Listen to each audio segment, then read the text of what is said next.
আজকে আপনাদের মাঝে এমন একটি গল্প নিয়ে এসেছি আমি। গল্পের নাম হচ্ছে কবরস্থানের শেষ কবর। একটি সম্পূর্ণ নতুন এবং ভয়ঙ্কর ভূতের গল্প। তো কথা না বাড়িয়ে এখনই শুরু করা যাক গল্পটি। রাত তখন ঠিক 11টা 47 মিনিট। আকাশে চাঁদ নেই, কালো মেঘে ঢেকে গেছে পুরো আকাশ। দূরে কোথাও বিদ্যুৎ চমকাচ্ছে, কিন্তু বজ্রপাতের শব্দ আসতে কয়েক সেকেন্ড সময় লাগছে। বাতাসে ভেজা মাটির গন্ধের সঙ্গে মিশে আছে এক অদ্ভুত পচা গন্ধ। বাংলাদেশের এক প্রান্তের গ্রামের নাম কালীগঞ্জ। গ্রামটার একেবারে শেষ প্রান্তে বাঁশঝাড় বিশাল বটগাছের আড়ালে রয়েছে প্রায় 200 বছরের পুরনো একটি কবরস্থান। গ্রামের মানুষ সূর্য ডোবার পর ওই রাস্তা দিয়ে হাঁটে না। কেউ অসুস্থ হলে রাতের বেলা সেই পথ এড়িয়ে যায়, কারণ সবাই জানে কবরস্থানের কবরটা এখনো খালি নয়, যদিও সেখানে কাউকে দাফন করা হয়নি। লোকমুখে শোনা যায় মাঝরাতে সেই খালি কবরের ভেতরে থেকে কান্নার শব্দ ভেসে আসে। কেউ বলে একজন বৃদ্ধ কাঁদে, কেউ বলে একজন ছোট মেয়ে, আবার কেউ শপথ করে বলছে ওখানে কোনো মানুষ নয়, ওখানে কাঁদে এমন কিছু যা মুখ মানুষ কখনো দেখলে বাঁচে না। সেই গল্পের নায়ক রাফি, বয়স 27 বছর, একজন ইউটিউবার। ভূতের গল্প, পরিত্যক্ত বাড়ি আর রহস্যময় জায়গা ঘুরে ভিডিও বানিয়ে তার পরিচিত।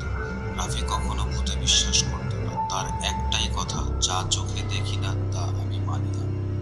একদিন গ্রামের এক বৃদ্ধ তাকে বলল, বাবা, সাহস থাকলে কালীগঞ্জের পুরনো কবরস্থানের এক রাত কাটিয়ে দেখো। রাফি হেসে বলল, ভূত যদি থাকে তাহলে আজই দেখা হবে। সেই রাতের ক্যামেরায় টর্চ আর একটি ড্রাইভ নিয়ে সে পৌঁছে গেল কবরস্থানের সামনে। লোহার পুরনো গেটটা আধো খোলা। সে গেটে হাত দিতেই কি একটা কর্কশ শব্দ গেটে খুলে গেল। মনে হলো যেন বহু বছর পর কেউ সেটাকে স্পর্শ করছে। ভেতরে ঢুকতেই বাতাসটা হঠাৎ ঠান্ডা হয়ে গেল। মোবাইল নেটওয়ার্কের পুরোপুরি উধাও। ক্যামেরার স্ক্রিন একবার জ্বলে উঠছে, আবার নিভে যাচ্ছে। রাফি নিজেকে সামলে নিয়ে ক্যামেরার সামনে বলল, বন্ধুরা, আমি এখন কালীগঞ্জের সেই কবরস্থানে। আজ পুরো রাত এখানেই থাকবো। দেখি সত্যিই কিছু আছে নাকি সবাই মানুষের কুসংস্কার। ঠিক তখনই তার পিছনে ধু করে একটা শব্দ হলো। মনে হলো কেউ একটা ভারী জিনিস মাটিতে ফেললো। সে টর্চ ঘুরিয়ে আলো ফেললো, কেউ নেই, শুধু সারি সারি পুরনো কবর।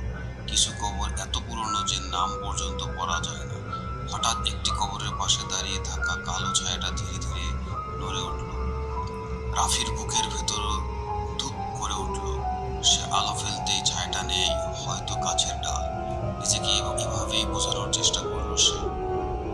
ঠিক তখনই ক্যামেরা নিজ থেকেই রেকর্ডিং বন্ধ হয়ে গেল। সে ক্যামেরার দিকে হাত দিয়ে আবার চালু করলো।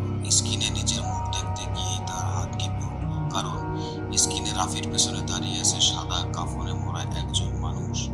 কিন্তু সে ঘুরে তাকাতেই পেছনে কেউ নেই। রাফির কপালে ঠান্ডা ঘাম জমে উঠল। সে আবার ক্যামেরার দিকে তাকালো। এবারও সে সাদা কাফনের মানুষটা দাঁড়িয়ে আছে, তবে এবার সে ধীরে ধীরে রাফির দিকে হাঁটতে শুরু করছে। রাফির হাত কাঁপছে। ক্যামেরার স্ক্রিনে সে স্পষ্ট দেখলো তার ঠিক পিছনে সাদা কাফনে মোড়ানো একজন মানুষ দাঁড়িয়ে আছে, কিন্তু ঘুরে তাকাতেই সেখানে কিছুই নেই। সে গভীর নিঃশ্বাস নিল। না, এটা ক্যামেরার সামনের সমস্যা। নিজেকেই বোঝানোর চেষ্টা করলো সে, কিন্তু তার বুকের ভেতর ধুকপুকানি বাড়তেই থাকলো।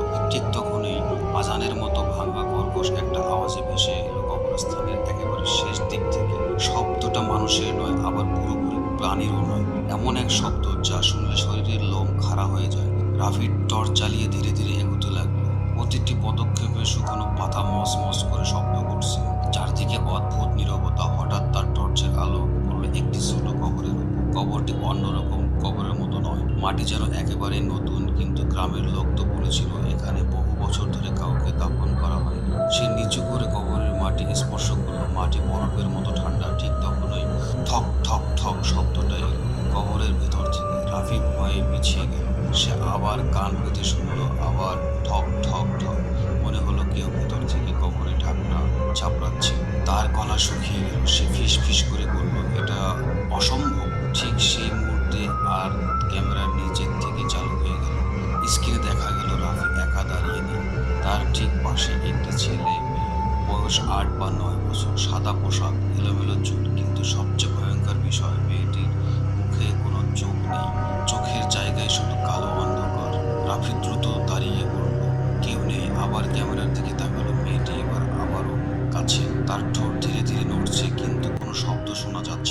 হঠাৎ ক্যামেরার থেকে বিকট আওয়াজ বের, ঝ ঝ ঝ ঝ।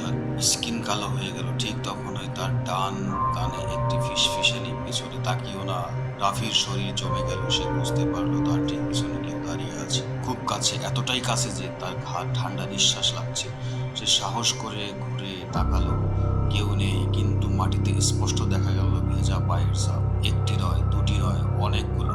সবগুলো পায়ের ছাপ তার দিকে এগিয়ে আসছে, কিন্তু কোনো মানুষের শরীর দেখা যাচ্ছে না, শুধু পায়ের ছাপ। রাফি আর দাঁড়িয়ে থাকতে পারলো না। সে দৌড়ে কবরস্থানের গেটের দিকে চলল, কিন্তু কয়েক সেকেন্ড পরেই থেমে গেল, কারণ গেটটা নেই। যে গেট দিয়ে সে ঢুকেছিল সেটা যেন হাওয়ায় মিলিয়ে গেছে। চারদিকে শুধু কবর আর কবর আর কবর। সে বুঝতে পারলো সে আর একা নয়, সে আর সেই রাত এখনো অনেক বাকি। দূরে কবরস্থানের শেষ মাথায় বিশাল বটগাছের নিচে একটি লন্ঠনের ক্ষীণ কালো জ্বলে উঠল, আর সেই আলোর নিচে দাঁড়িয়ে থাকা কালো ছায়া মূর্তিটি ধীরে ধীরে হাত তুলে রাফির কাছে আসার ইশারা করল। তারপর কবরের নিচে যে বেঁচে ছিল, রাফি স্থির হয়ে দাঁড়িয়ে রইল। বটগাছের নিচে জ্বলতে থাকা লন্ঠনের আলো বাতাসে দুলছে। সে আলোয় দাঁড়িয়ে থাকা কালো ছায়া মূর্তিটি ধীরে ধীরে হাত নাড়ছে, যেন তাকে ডাকছে। ভয়ে তার গলা শুকিয়ে গেছে, তবুও সে ভাবলো এত দূর যখন এসেছি সত্যিটা জেনেই ফিরব। সে ধীরে ধীরে এগিয়ে গেল। প্রতিটি পদক্ষেপের সঙ্গে বাতাস আরো ঠান্ডা হয়ে উঠছে। হঠাৎ ঠাস, তার পায়ের নিচে কিছু একটা ভেঙে পড়ল। টর্চের আলো ফেলতেই সে জমে গেল। একটা মানুষের মাথার খুলি, চারপাশে ছড়িয়ে আছে অসংখ্য পুরনো হাড়। মনে হলো কেউ বহু বছর ধরে এগুলো মাটির নিচে থেকে তুলে এখানে ফেলে রাখছে। রাফি দ্রুত সরে যেতে চাইতে পেছন থেকে একটা কণ্ঠস্বর ভেসে এলো, থামো। কণ্ঠটা খুব বৃদ্ধ একজন মানুষের। রাফি ঘুরে তাকালো। লণ্ঠন হাতে একজন বৃদ্ধ দাঁড়িয়ে আছে, সাদা দাড়ি, কালো পাঞ্জাবি, কাঁধে মাটি ঘোড়ার কোদাল। বৃদ্ধ ধীরে ধীরে বলল, তুমি এখানে কেন? চলে যাও। রাফি সাহস করে জিজ্ঞেস করলো, আপনি কে? বৃদ্ধ দীর্ঘশ্বাস ফেললেন, আমি এই কবরস্থানের শেষ কবর খোঁড়া। রাফি অবাক হয়ে বলল, কিন্তু গ্রামের মানুষ তো বলেছে কবর খোঁড়া অনেক বছর আগেই মারা গেছে। বৃদ্ধের মুখে অদ্ভুত এক হাসি ফুটে উঠেছে, হ্যাঁ, আমি মারা গেছি। রাফি হাত থেকে টর্চ প্রায় পড়ে যাচ্ছিল, সে পেছাতে শুরু করলো। বৃদ্ধ বললেন, ভয় পেও না, আমি তোমার কোনো ক্ষতি করতে আসিনি, কিন্তু যাকে তুমি খুঁজতে এসেছো সে এখন তোমাকেই খুঁজছে। সে কে? বৃদ্ধা কাঁপা গলায় বললেন, শেষ কবরের মালিক। ঠিক তখনই পুরো কবরস্থানে কেঁপে উঠল। দূরে সেই খালি কবরটা মাটি নিজে নিজে ফেটে যেতে শুরু করলো। ঘর ঘর ঘর, মাটি সরে যাচ্ছে। ভেতর থেকে বেরিয়ে আসছে কালো ধোঁয়া। ধোঁয়ার সঙ্গে ভেসে আসছে শত শত মানুষের কান্না। রাফি আর বৃদ্ধ দৌড়ে সেখানে পৌঁছালো। কবরের ভেতরটা অন্ধকার, এমন অন্ধকার যেন আলোয় সেখানে ঢুকতে ভয় পাচ্ছে। হঠাৎ সে অন্ধকারের ভেতর থেকে একটা হাত বেরিয়ে এলো। হাতটা মানুষের মতো, কিন্তু আঙ্গুলগুলো অস্বাভাবিক লম্বা। নখগুলো কবরের মাটি আশ্রে আশ্রে উপরে উঠছে। রাফির শরীর পুরো অবশ হয়ে গেল। বৃদ্ধ চিৎকার করে বললেন, দৌড়াও। সে পুরোপুরি জেগে ওঠার আগেই পালাও। ঠিক সেই মুহূর্তে হাতটার সঙ্গে আরেকটা হাত, তারপর আরেকটা, তারপর আরো অসংখ্য হাত কবরের ভেতর থেকে বেরিয়ে আসতে লাগলো। মনে হচ্ছে একটা কবরের নিচে একজন নয়, শত শত মানুষ আটকে আছে, আর তারা সবাই বেরিয়ে আসতে চাইছে। রাফি প্রাণপণে দৌড়াতে শুরু করলো, কিন্তু কয়েক কদম যাওয়ার পরই সে বুঝতে পারলো বৃদ্ধ তার সঙ্গে নেই। পেছনে তাকিয়ে দেখলো বৃদ্ধ দাঁড়িয়ে আছেন সেই কবরের সামনে, আর ধীরে ধীরে শরীরের মাটির সঙ্গে মিশে যাচ্ছে। শেষবারের মতো তিনি চিৎকার করে বললেন, ভোর হওয়ার আগে শেষ কবরের রহস্য জানতে না পারলে তুমি এই কবরস্থানের একজন হয়ে যাবে। কথাটা শেষ মতে মৃত্যু সম্পূর্ণ অদৃশ্য হয়ে গেল, আর রাফির পেছনে খুব ধীরে কারো হাঁটার শব্দ ভেসে এলো, ঠক ঠক ঠক। কিন্তু এবার সেই শব্দ একজনের নয়, অনেকজনের। রাফি দৌড়াচ্ছে, পেছন থেকে ভেসে আসছে শত শত মানুষের হাঁটার শব্দ, ঠক ঠক ঠক ঠক। মনে হচ্ছে পুরো কবরস্থান জেগে উঠেছে। হঠাৎ তার পা একটি পুরনো কবরের ইটের সঙ্গে আটকে গেল। সে মুখ থুবড়ে পড়ে গেল ভেজা মাটিতে। ক্যামেরাটা গড়িয়ে কয়েক হাত দূরে চলে গেল। ঠিক তখন ওই ক্যামেরার স্ক্রিন নিজে থেকেই চলে উঠল। রাফি হামাগুড়ি দিয়ে ক্যামেরার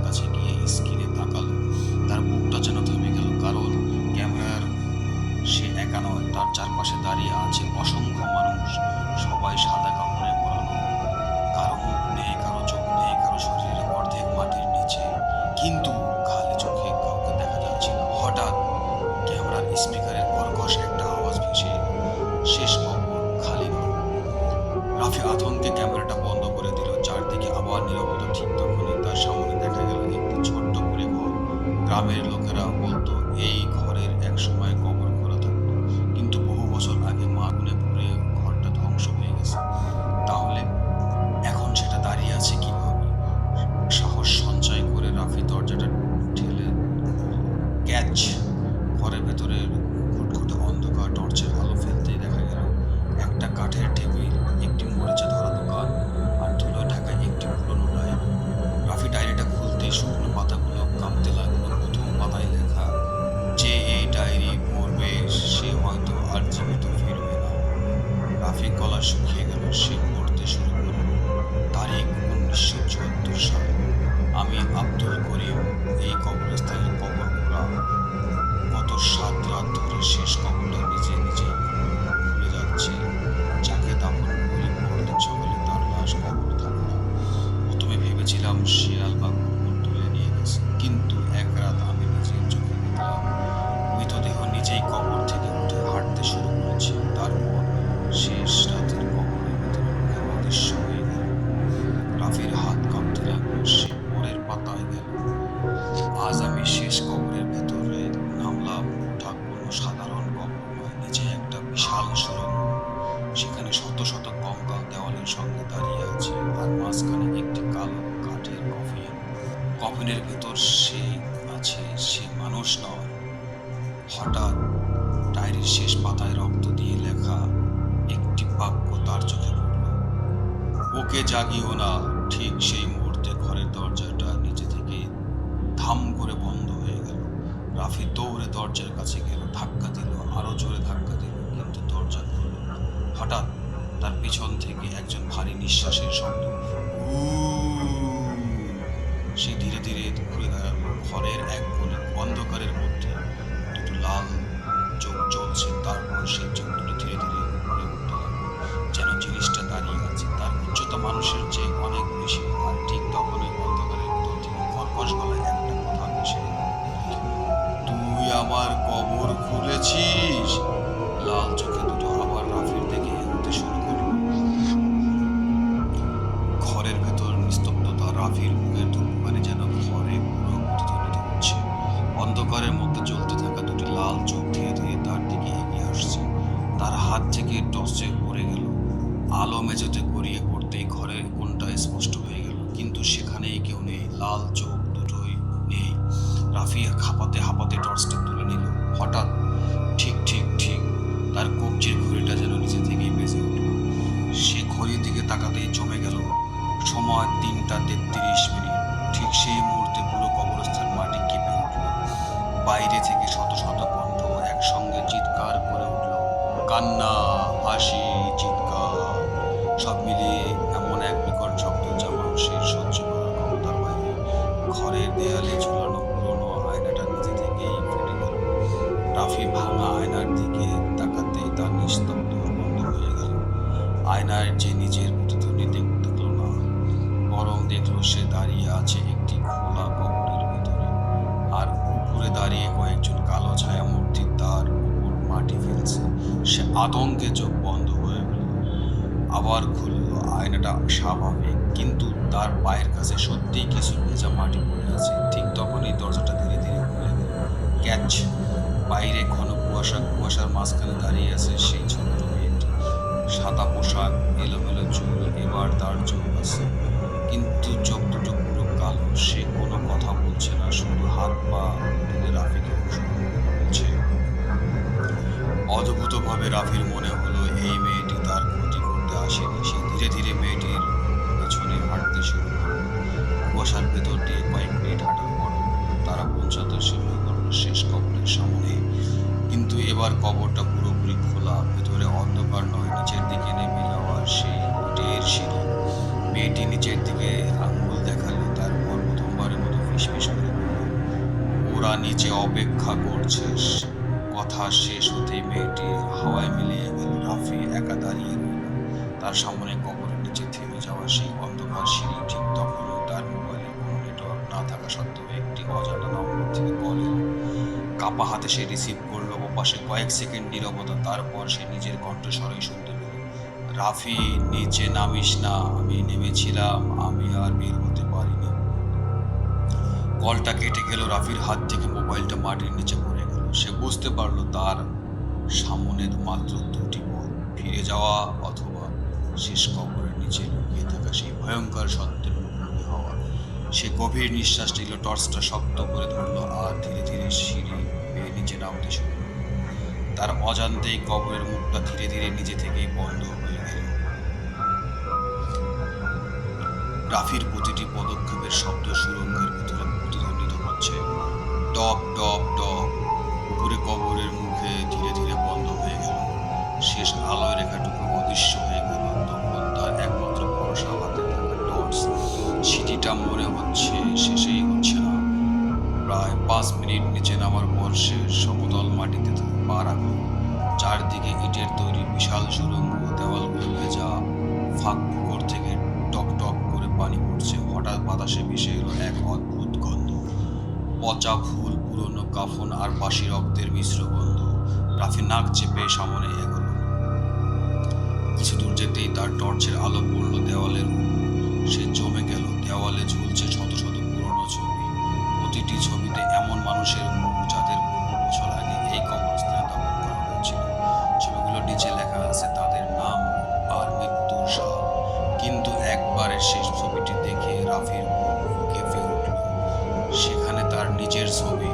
আজ রাতেই কবরস্থানে আসার আগে তোলা সেই একই ছবি, নিচে রক্তের মতো লাল অক্ষরে লেখা, মৃত্যু আজ রাত 3:33। রাফি আতঙ্কে ছবিটা দেওয়ালের থেকে ছিঁড়ে ফেলল। ঠিক তখনই সুড়ঙ্গের গভীর থেকে কারো ধীরে ধীরে হাততালির শব্দ ভেসে এলো, ঠাপ ঠাপ ঠাপ। তারপর একটি কর্কশ কণ্ঠস্বর, স্বাগতম রাফি। টর্চের আলো সামনে ফেলতে দেখা গেল সুড়ঙ্গ শেষ হয়ে একটি বিশাল অলঙ্কার সুড়ঙ্গ। ঘরের মাঝখানে দাঁড়িয়ে আছে একটি কালো কাঠের কফিন। ঠিক তখনই কবর খোলা ডায়েরিতে লেখা ছিল, কিন্তু কফিনের চারপাশে যা দেখা গেল তা আরো ভয়ঙ্কর। সাদা কাপড়ের মোড়া অন্তত 50 জন মানুষ সাথে নিচু করে কফিনটিতে ঘিরে দাঁড়িয়ে আছে। তারা একসঙ্গে খুব আস্তে আস্তে একই কথা বলছে, আর একজন আর একজন আর একজন। হঠাৎ সবাই একসঙ্গে মাথা তুলে রাফির দিকে তাকালো। তাদের কারো চোখ নেই, কারো মুখ নেই, তবু তারা যেন হাসছে। রাফি দৌড়ে পালাতে চাইল, কিন্তু পেছনের সুড়ঙ্গটা উধাও। সে পথ দিয়ে এসেছিল, সেখানে এখন শুধু শক্ত ইটের দেয়াল। সে আটকা পড়েছে। ঠিক তখনই কালো কফিনটা ঢাকনা ধীরে ধীরে নিজের থেকেই খুলতে শুরু করল। খরর খরর খরর করে ভেতর থেকে বরফ ঠান্ডা বাতাস বেরিয়ে এলো, আর সেই বাতাসে ভেসে এলো একটি কণ্ঠস্বর, তুই দেরি করে ফেলেছিস। রাফি কাঁপতে কাঁপতে কফিনের ভিতরে আলো ফেলল। আলো পড়তেই তার হাত থেকে টর্চ পড়ে গেল, কারণ কফিনের ভিতরে শুয়ে আছে রাফি নিজেই। একই মুখ, একই পোশাক, একই ক্যামেরা বুকের উপর রাখা, আর কফিনে শুয়ে থাকা সেই রাফি ধীরে ধীরে চোখ খুলে ফেলল। তার ঠোঁটে ঠোঁটে উঠল এক অস্বাভাবিক হাসি। সে ফিস ফিস করে বলল, এবার তুই আমার জায়গায় থাকবি। ঠিক সেই মুহূর্তে হলঘরের সব মৃতদেহ একসঙ্গে রাফির দিকে হাঁটতে শুরু করল। হলঘরের ভেতরে একসঙ্গে ভেসে উঠল শত শত পায়ের শব্দ, ধাপ ধাপ ধাপ। কাপড়ে মোড়া মৃতদেহগুলো ধীরে ধীরে রাফির দিকে এগিয়ে আসছে। রাফির নিঃশ্বাস দ্রুত হয়ে উঠল। সে মাটিতে পড়ে থাকা টর্চটা তুলে নিয়ে চারদিকে আলো ফেলল। কোনো পথ নেই, সব দিক বন্ধ। ঠিক তখনই কালো কফিনের ভেতরে শুয়ে থাকা অন্য রাফিটা বসল। তার চোখ সম্পূর্ণ কালো, মুখে এক অস্বাভাবিক হাসি। সে ধীরে ধীরে কফিন থেকে নেমে এলো। তারপর বলল, তুই ভাবছিস তুই জীবিত? রাফি কাঁপা গলায় বলল, তুই কে? অন্য রাফি এসে উঠল। সেই হাসির শব্দে পুরো হলঘর কেঁপে উঠল। আমি তুই, আর তুই আমার পরের বন্দী। হঠাৎ চারপাশে সব মৃতদেহ একসঙ্গে চিৎকার করে উঠল, মনে কর, মনে কর, মনে কর। সেই শব্দটার সঙ্গে সঙ্গে রাফির মাথায় অসহ্য যন্ত্রণা শুরু করল। চোখের সামনে একের পর এক শব্দ ভেসে উঠল। সে দেখল আজ রাত নয়, সে এই কবরস্থানে আগেও এসেছে। একবার নয়, অনেকবার। প্রতিবারই সে ভিতরে ঢুকেছে, প্রতিবারের সত্যের কাছাকাছি পৌঁছেছে, আর প্রতিবারই সে মারা গেছে। তার স্মৃতি মুছে দিয়ে আবার সব শুরু হয়েছে। রাফি হাঁটু গেড়ে বসল। না, এটা হতে পারে না। অন্য রাফি তার সামনে এসে দাঁড়ালো। এই কবরস্থানে কবরস্থানে কাউকে সহজে মারে না, এটা মানুষের বন্দি করে রাখে। যখন নতুন কেউ আসে পুরনো বন্দি মুক্তি পায়। রাফির বুক কেঁপে উঠল। তাহলে তুই মুক্তি পাবি? অন্য রাফি ধীরে ধীরে মাথা নাড়ালো। হ্যাঁ, আর তুই আমার জায়গায় আটকা পড়বি। এই বলে সে রাফির হাতে থাকা ক্যামেরাটা তুলে নিল। ক্যামেরার স্ক্রিনে একটি ভিডিও নিজে থেকে চালু হয়ে গেল। ভিডিওতে দেখা যাচ্ছে কয়েক বছর আগের একজন যুবক।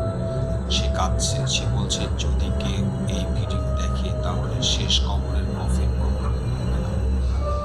আমি ভুল করেছি, এখন আমি আর মানুষ নই। ভিডিওটি হঠাৎ বন্ধ হয়ে গেল। অন্য রাফি বলল, ওই ছেলেটাই ছিল আমার আগে, আমি তাকে মুক্তি দিয়েছিলাম, আজ তুই আমাকে মুক্তি দিবি। ঠিক তখনই সেই ছোট্ট মেয়েটি আবার দেখা দিল। সে আগের মতো ভয়ঙ্কর নয়, এবার তার চোখে পানি। সে চিৎকার করে বলল, ওর কথা বিশ্বাস করো, আসল কফিনটা এখনো খুলিনি। রাফি অবাক হয়ে বলল, মানে? মেয়েটি কাপা হাতে হলঘরের একেবারে অন্ধকার কোণের দিকে আঙুল তুলল। সেখানে একটি কফিন, পুরো কালো কাপড়ে ঢাকা। এতক্ষণ সেটি অন্ধকারে লুকিয়েছিল। মেয়েটি ফিসফিস করে বলল, ওই কফিনের ভেতরে সে আছে। সে জেগে উঠলে এই কবরস্থানের বাইরের পৃথিবীতে আর সকাল হবে না। ঠিক তখনই দ্বিতীয় কফিনের ঢাকনার ভেতর থেকে জোরে একটা আঘাত পড়ল, তারপর আরেকটা। মনে হচ্ছে ভেতর থেকে কিছু একটা বেরিয়ে আসার জন্য মরিয়া হয়ে উঠেছে। ধুম, আবারও কেঁপে উঠল কালো কফিনটি। পুরো ভূগর্ভ হলঘর কাঁপতে শুরু করলো। ছাদের ফাঁক থেকে ধুলো আর ভাঙা ইটে ঝরে পড়ছে। ছোট্ট মেয়েটি চিৎকার করে উঠল, ওকে বের হতে দিও না, একবার বের হলে আর কেউ বাঁচবে না। অন্য রাফি হঠাৎ বিকৃত হাসিতে ফেটে উঠল। আজ 200 বছর পর অবশেষে ও মুক্তি পাবে। সে কফিনের দিকে এগিয়ে যেতে শুরু করল। রাফি দৌড়ে তাকে থামাতে গেল, কিন্তু হঠাৎ চারদিক থেকে কাপড়ের ঘোড়া মৃতদেহগুলো তাকে শক্ত করে ধরে ফেলল। তাদের হাত ছিল বরফের মতো ঠান্ডা। রাফি যতই ছটফট করল, তাদের হাতের শক্তি একটুও কমছে না। ঠিক তখনই ছোট্ট মেয়েটি মাটিতে পড়ে থাকা সেই পুরনো কোদালটা তুলে রাফির দিকে ছুড়ে দিল। কোদালটা ধরো। রাফি কোনো রকমে কোদালটা হাতে নিল আর এক ঝটকায় সামনে থাকা মৃতদেহগুলোর হাতে সরিয়ে নিজেকে মুক্ত করল। সে দৌড়ে অন্য রাফির সামনে দাঁড়ালো। তুই কে? সত্যিটা বল। অন্য রাফির মুখের হাসি মিলিয়ে গেল। তার শরীরে ধীরে ধীরে বদলাতে শুরু করলো। মুখের চামড়া খুলে পড়ছে, চোখ গলে যাচ্ছে। এক সময় রাফির মতো দেখতে মানুষটা পরিণত হলো এক ভয়ঙ্কর কালো ছায়া। সে কর্কশ গলায় বলল, আমি রাফি নই, আমি সেই অভিশাপ যে প্রতিটি নতুন মানুষকে নিজের রূপে বন্দি করে রাখে। এই কথা শেষ হতেই ধারাম শেষ কফিনে ঢাকনা ভেঙে উড়ে গেল। ভেতর থেকে ধীরে ধীরে উঠে বসলো এক বিশাল অন্ধকার ছায়ামূর্তি। তার মাথায় লম্বা সাদা চুল, দুটি জ্বলন্ত লাল চোখ, তার মুখ চোখের জায়গায় শুধু এক অতল কালো গহ্বর। সে নিঃশ্বাস নিতেই পুরো হলঘরের বাতাস বরফের মতো ঠান্ডা হয়ে গেল। শত শত মৃতদেহ একসঙ্গে হাঁটু গেড়ে বসে উঠল। তারা সঙ্গে সঙ্গে বলতে লাগলো, মালিক, মালিক, মালিক। ছায়ামূর্তিটি ধীরে ধীরে রাফির দিকে তাকালো। তারপর প্রথমবারের মতো কথা বলল, 200 বছর ধরে আমি অপেক্ষা করছি এমন একজনের জন্য যে নিজের ভয়ের সঙ্গে লড়তে পারবে। রাফি কাঁপা গলায় বলল, তুমি কে? ছায়ামূর্তি উত্তর দিল, আমি এই কবরস্থানের প্রথম মৃত মানুষ নই, আমি প্রথম অভিশপ্ত মানুষ। তার কথা শেষ হতেই পুরো হলঘরের মেঝে ফেটে যেতে শুরু করলো। অসংখ্য কালো হাত মাটির নিচে থেকে বেরিয়ে এলো, আর সেই হাতগুলো রাফির 2 পা শক্ত করে ধরে টেনে নিচে নামাতে শুরু করলো। রাফি প্রাণপণে চিৎকার করলো। তার চোখের সামনে ছোট্ট মেয়েটি শেষবারের মতো চিৎকার করে উঠল, ভোর হওয়ার আগে অভিশাপ ভাঙতে না পারলে তুমিও চিরদিনের জন্য এই কবরস্থানের শেষ হয়ে যাবে। ঠিক তখনই দূরে কোথাও একটি মসজিদ থেকে ফজরের আজানের প্রথম ধ্বনি ভেসে এলো। কিন্তু সেই আজানের সঙ্গে সঙ্গে ছায়ামূর্তিটি ভয়ঙ্করভাবে গর্জে উঠল, কারণ তার হাতে এখনো কয়েক মিনিট সময় বাকি। ফজরের আজানের প্রথম ধ্বনি কানে আসতেই পুরো ভূগর্ভস্থ কবরস্থান কেঁপে উঠল। ছায়ামূর্তিটি ভয়ঙ্কর গর্জন করে উঠল। তার লাল চোখ দুটো আরো উজ্জ্বল হয়ে উঠল। সে গর্জে বলল, না, সূর্য ওঠার আগে ওকে আমার চাই। মাটির নিচ থেকে বেরিয়ে আসা কালো হাতগুলো রাফির আরো জোরে টেনে ধরল। তার কোমর পর্যন্ত মাটির নিচে ডুবে গেছে।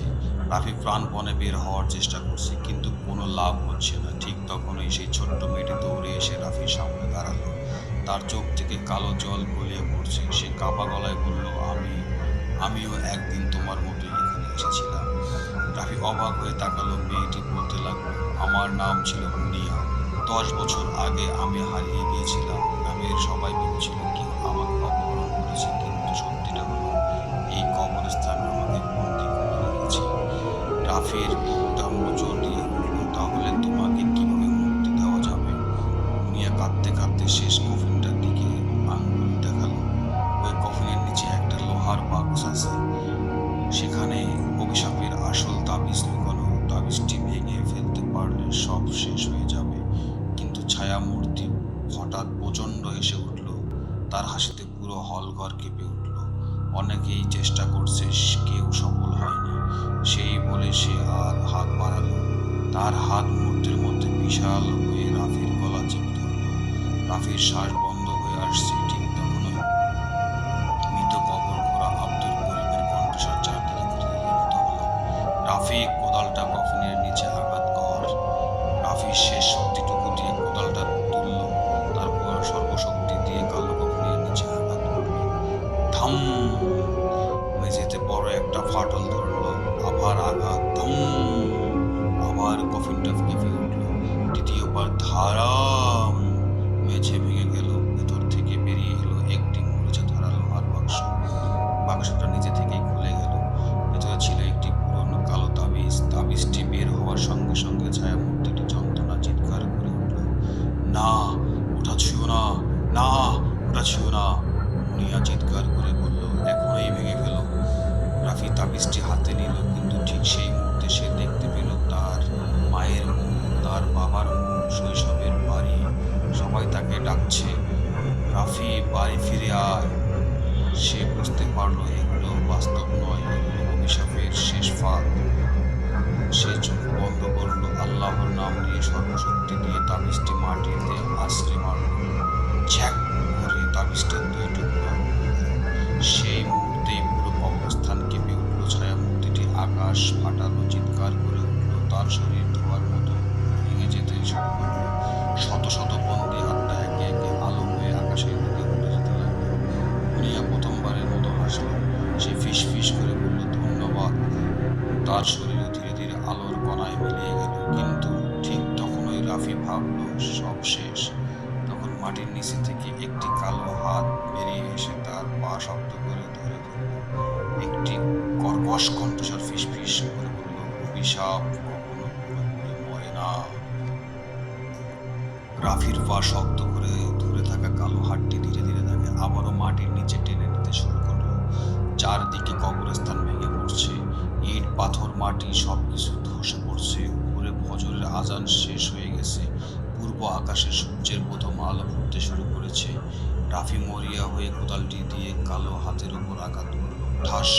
হাতটি ছেড়ে দিল। সে মুহূর্তে পুরো ভূগর্ভস্থ কবরস্থান প্রচণ্ড শব্দে ধসে পড়তে শুরু করলো। রাফি প্রাণপণে সিঁড়ির দিকে দৌড় দিল। পিছন থেকে ভেসে আসছে হাজারো আত্মার আর্তনাদ। মনে হচ্ছে পুরো পৃথিবী কাঁপছে।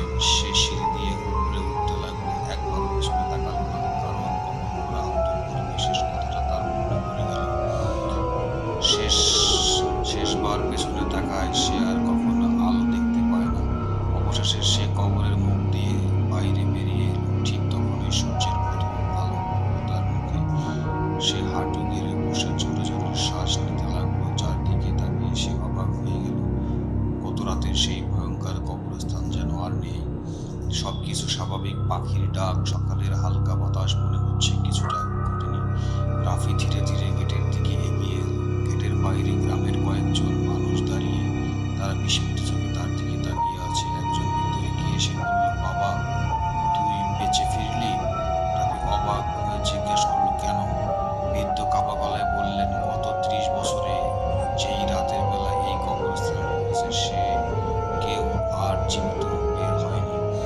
রাফির শরীর শিউরে উঠল। সে নিজের ক্যামেরার কথা মনে করলো। দ্রুত ব্যাগ খুলে ক্যামেরা বের করলো।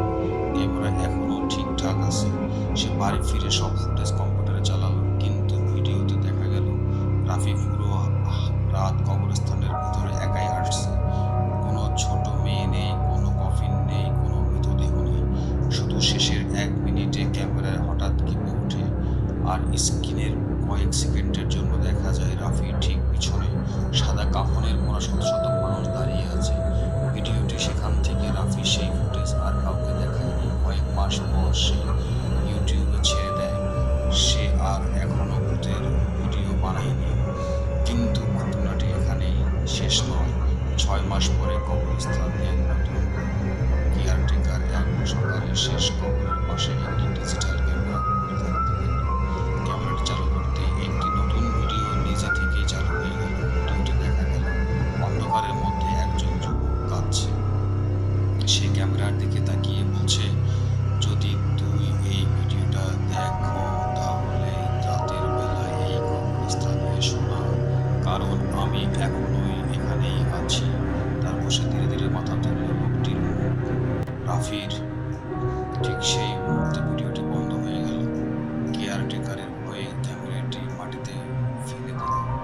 দূরে কবরস্থান শেষ, কবরের মাটি আস্তে আস্তে ফুলে উঠতে লাগলো। মনে হলো ভিতর থেকে কেউ আবার ধীরে ধীরে বেরিয়ে আসছে। এভাবেই গল্পটি সমাপ্ত হয়ে গেল। প্রিয় শ্রোতা বন্ধুরা, আমাদের গল্পটি যদি আপনাদের ভালো লেগে থাকে তাহলে আমাদের চ্যানেলটি সাবস্ক্রাইব করুন। সাবস্ক্রাইব করে আমাদের পাশে থাকুন। ইনশাল্লাহ আমরা প্রতিনিয়ত ভালো ভালো ঘটনা আপনাদের মাঝে তুলে ধরার চেষ্টা করব। ধন্যবাদ।